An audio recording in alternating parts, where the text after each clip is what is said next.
responsible for all people experience topics at Userlane, and I'm very happy to talk about work-life balance and mental health.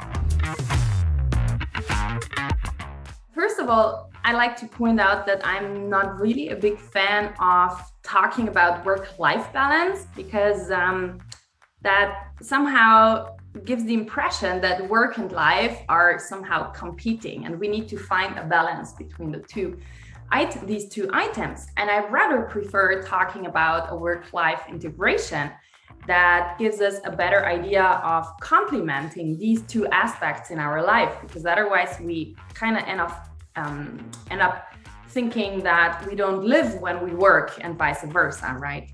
And why is work-life integration so important, and finding this perfect interaction between these two aspects? Well, because if there is no healthy integration, we end up feeling stressed. And especially in the long run, stress leads to sickness, it leads to illness. And especially mental health nowadays is on everyone's mind.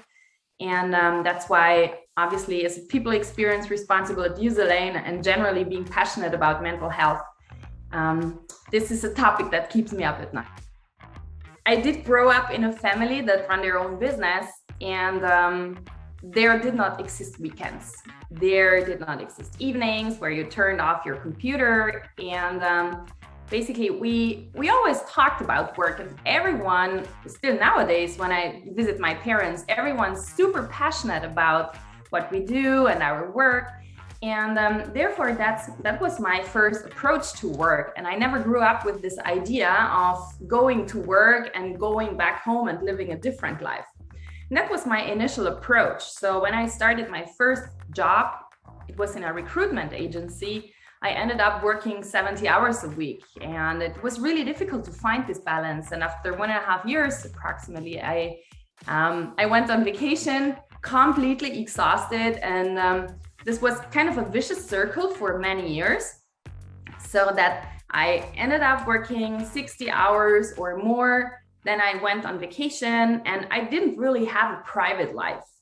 And at some point, I realized that that's not really sustainable. I was always really, really good at preaching, especially once I moved up the career ladder and I had my first management role. I always preached to my team members that taking enough time to recharge the batteries and to basically calm down and basically prevent any stress symptoms is really important. And again, I was really good at preaching, but not at praying. And I ended up working a lot. And the reason was simply that I was, and I still am, very, very passionate about what I do. I get a lot of satisfaction out of it. And I would say, let me call it transformation started once I decided to work on my personality, and I decided to become a coach besides my job. And a few years ago, I started a 2 years training to become a certified business coach. And the first year mainly consisted of a self-experience. And the self-experience helped me understand who I am, what I want in life. So what is it that I want to reach at some point? And how do I deal with stress, and why do I even do all of this? For example, for me, it was really difficult to say no, and I ended up with a huge amount of stuff to do, like each week. And that really, really helped me growing as a person. And still nowadays, obviously, life is not a constant. So I would not say now I perfectly know how to deal with integrating both work and life and everything's perfect. But generally, it really, really helped me finding the right balance and the right way of integrating both aspects in my life. Interestingly enough, once I did my master's degree, I graduated with an empirical analysis. And in this empirical analysis, we analyzed the correlation between employee retention and performance and health, especially mental health in the workplace. And it turned out that two factors have a really, really big impact on mental health as well as performance. So also these two factors are interrelated, namely tasks and the workplace environment. So not necessarily company culture, which again is impacted by the workplace environment, but it's specifically the workplace environment. These findings significantly impacted my work moving forward in all companies I worked for.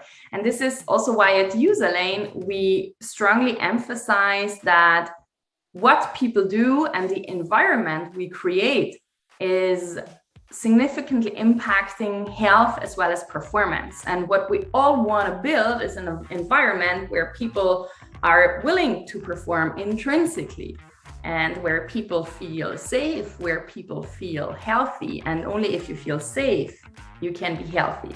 Yeah, there is no way of being healthy without feeling safe. A lack of safety leads to a really, really big insecurity and illness in the end.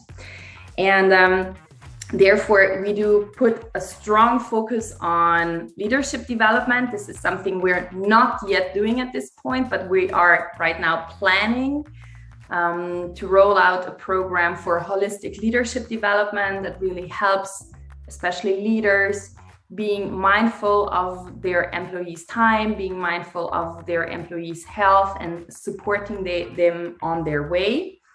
What we also do is we implemented a lot of concepts that are commonly known in the area of new work. For example, we do allow people to work from wherever they want to work and wherever they have to work, because obviously work has to tie in their lives. And thinking about people who've got a family at home and sometimes have other priorities or conflicting priorities besides working out, we have to make sure that we give people the freedom they need in order to get their job done. And the culture or the environment we foster at Userlane is not focused on the amount of hours we work, but rather on the outcome. So I personally don't care if my team members leave at 4 p.m. if they've got their job done. And that's very, very important for me. And besides that, I'm a big fan of coaching. So being a coach myself, obviously, and I would always recommend getting a coach and increasing self-awareness. And this is one of the reasons why we came up with the so-called Userlane University, for example.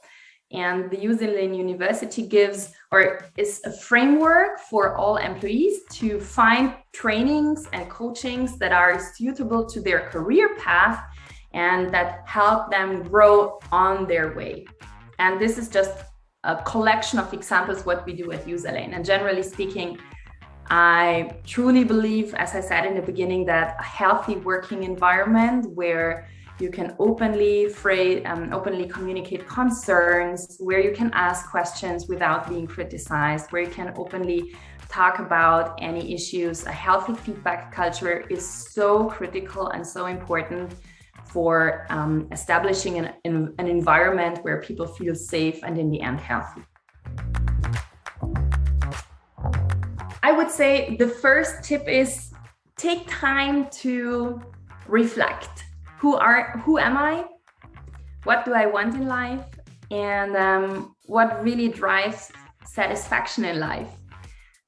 Honestly speaking, I have never seen a top management leader who has worked in their life only 8 hours a day. Yeah, so we have to be realistic that if my goal is to become a top manager, I will most likely set the priorities in a way that at least for a few years, I have to work more than a certain amount of hours. So it all starts with self-reflection. It all starts with understanding who we are, what we want in life, what am I willing to sacrifice? Yeah, what do I want to set my priorities on? That's the first top tip. The second top tip is about finding out what energy drainers you have in life and what gives you energy. Why? Even in a time where we are really, really stressed, once we know what gives us energy, it can be something really small, we can always recharge our batteries, even in small sessions. I'm going to give you an example. For example, for me personally, my horses give me a lot of energy, and I have a picture of one of my horses. So that's basically him.